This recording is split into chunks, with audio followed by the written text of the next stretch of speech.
बिस्मिल्लाहिर्रहमानिर्रहीम सल्लल्लाहु अला हबीबिही मुहम्मदिन व अला आलिहि व अस्हाबिहि व बारिक वसल्लम।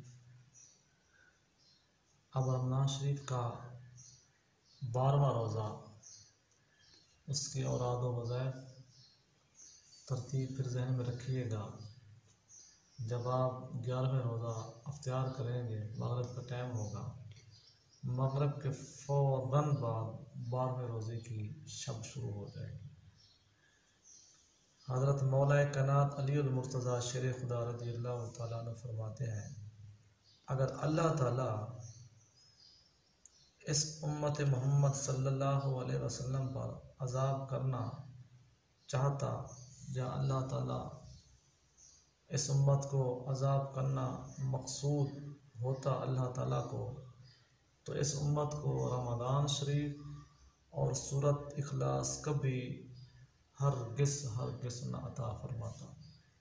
मतलब रमज़ान शरीफ एक ऐसी लाजवाब अल्लाह ताला की तरफ से अता है, गिफ्ट है, कि उसने इस उम्मत पर ख़ास एहसान फरमाया। और सूरत इखलास मुबारक जो एक दफ़ा पढ़ने से 10 पारे पढ़ने का सवाब मिलता है।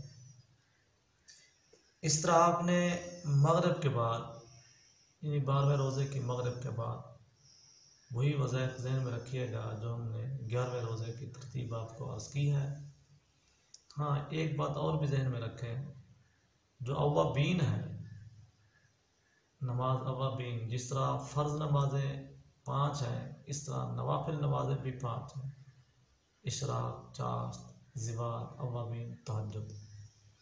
अव्वाबीन का जो टाइम है वो नमाज मगरिब के फ़ौरन बाद है, यहाँ तक कि बातचीत करने की भी परमिशन नहीं है। यानी नमाज फ़र्ज के फ़ौरन बाद 2 सुन्नतें पढ़ने, 2 सुन्नतों के बाद 6 नवाफिल पढ़े अवाबीन के, एक दुगाना करके, तो उसको 12 साल अपना 20 साल की इबादत का सवाब भी आया है। तो अवाबीन जो है ना, वो पढ़ना ना भूलिएगा। यानी मतलब काफ़ी फजीलत है ये, गालिबन 20 साल भी आए हैं, 12 साल भी आए हैं, उसकी फजीलत है। अल्लाह वालों की तरतीब में आप कर दूँ कि 6 नवाफिल आप पढ़ेंगे। पहली रकात में कुल या अय्युहल काफिरून, दूसरी रकात में सूरत नस्र यानी इज़ा जा नस्रुल्लाह, 2 रकातें मुकम्मल करने के बाद फिर आप दूसरा दुगाना, पहली रकात में सूरत तब्बत और उसकी दूसरी रकात में सूरत इखलास, ये दुगाना मुकम्मल करेंगे। आखिरी दुगाने में पहली रकात में सूरत फलक, दूसरी रकात में सूरत वन्नास। ये वो तरतीबें हैं जो आपको बड़ी मुश्किल से किताबों में मिलेंगी। ये अल्लाह ताला के ख़ास और ख़ास महबूबों की तरतीबें हैं, जो हम आप सबको अल्लाह ताला उसके महबूब सल्लल्लाहु अलैहि वसल्लम की मोहब्बत और रज़ा के लिए बग़ैर किसी मिन्नत और एहसान के बता रहे हैं, ताकि अल्लाह ताला के वलियों के फ़यूज़ व बरक़ात जारी रहें और आपकी ज़िंदगी में बेशुमार निखार पैदा हो। तो आपने अवाबीन के बाद सूरत अल-बक़रा की आखिरी 2 आयतें मुबारका, क्योंकि अल्लाह रब्बुल इज़्ज़त ने अपने महबूब सल्लल्लाहु अलैहि वसल्लम को 2 नूर अता फरमाए हैं मिराज शरीफ की रात। ये जो आयत मुबारका है 2, ये मिराज शरीफ की रात नबी पाक सल्लल्लाहु अलैहि वसल्लम की ज़ात पाक को अता फरमाए गए थे, और उस किताब से अता फरमाए गए थे जो ज़मीन और आसमान को पैदा करने से अल्लाह ताला ने जिस किताब को 2000 साल पहले लिखा था। ज़मीन और आसमान पैदा करने से पहले एक किताब लिखी थी 2000 साल पहले, उसमें से अल्लाह ताला ने ये 2 आयतें नबी पाक सल्लल्लाहु अलैहि वसल्लम को अता फरमाई। कौन सी भला? सूरत अल-बक़रा की आखिरी आयत मुबारका। इसकी यूँ फजीलत, इसकी फजीलत इंशाअल्लाह कैसे एहसास करेंगे कुरान पाक के मौजू पर। उसके बाद फिर इशा आ जाएगी। इशा में दोस्तों याद रखिएगा, जो इशा की गैर मुअक्कदा सुनते हैं उसको ज़िंदगी भर के लिए कभी ना भूलना, कभी इग्नोर ना करना, सुनता बाकायदगी से पढ़ा करें। और उसके बाद इशा की नमाज़ पढ़ेंगे। इशा की नमाज के बाद तरावियाँ पढ़ेंगे, और तरावियों के बाद दुआए कर्ब व मुसीबत पढ़ें। क्या भला या हय्यो या क़य्यूम बिरहमतिका अस्तगीस, या मुजीबो या मुजीबो या मुजीब। हर नमाज में बल्कि हर दुआ में आप सिर्फ 3 मरतबा या मुजीबो या मुजीबो या मुजीबो आखिर में बोल दिया करें, तो उसकी दुआ अल्लाह रब्बुल इज़्ज़त ज़रूर शर्फ़ कबूलियत अता फरमाएंगे। इस दुआ को आपने कितने मरतबा पढ़ना है? 40 मरतबा। 40 मरतबा नहीं पढ़ सकते तो कम अज़ कम 4 मरतबा ज़रूर पढ़ें।